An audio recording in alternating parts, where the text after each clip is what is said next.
Bon, je dirais que je suis très déçu par le résultat, parce que les premières personnes qui auraient dû être acquittées, ce sont les deux justement qui ont été condamnés.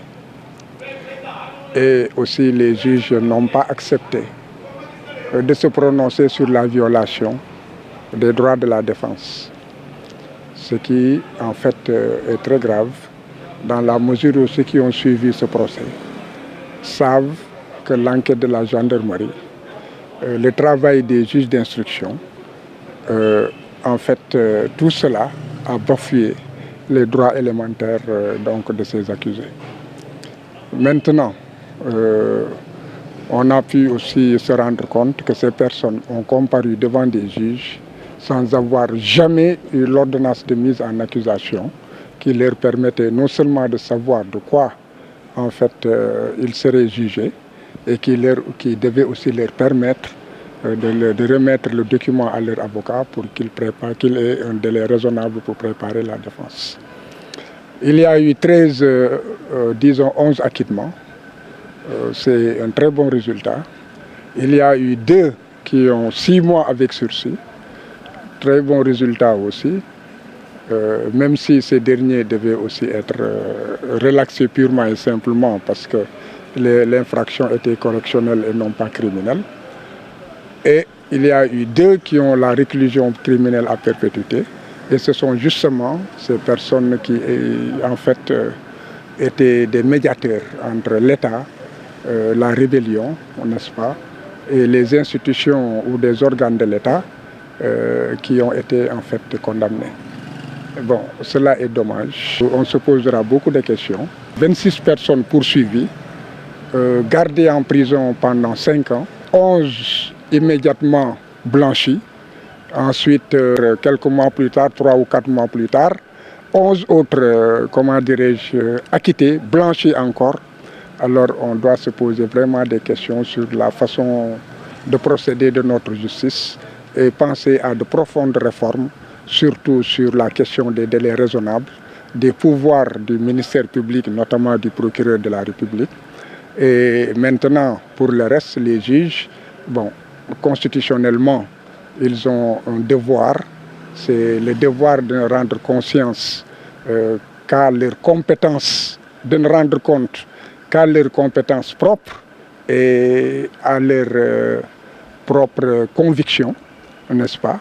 Et c'est pourquoi je dirais que ces jeunes magistrats ont été très courageux, mais ils ont montré aussi les limites. Disons, il y a eu 3 condamnations à la réclusion criminelle.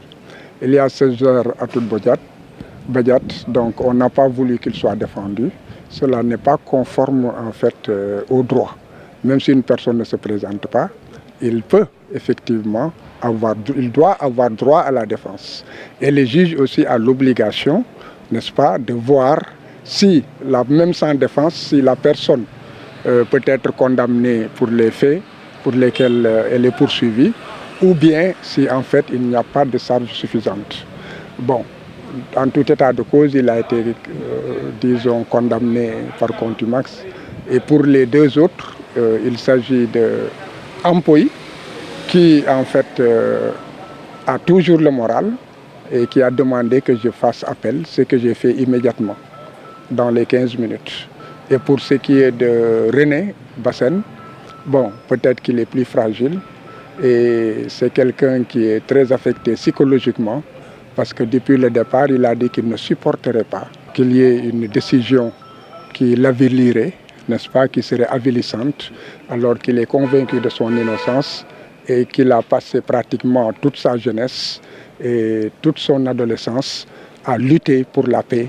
Et maintenant qu'on mette donc cette ignominie sur son dos, il ne pourrait pas le supporter et qu'il mettrait fin à sa vie. Évidemment, nous sommes en train de faire tout.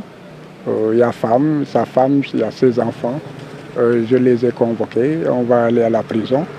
Et avec ceux qui ont été acquittés, n'est-ce pas, ils vont partir et on verra si on réussira enfin à le sauver. En fait, il menace de se suicider.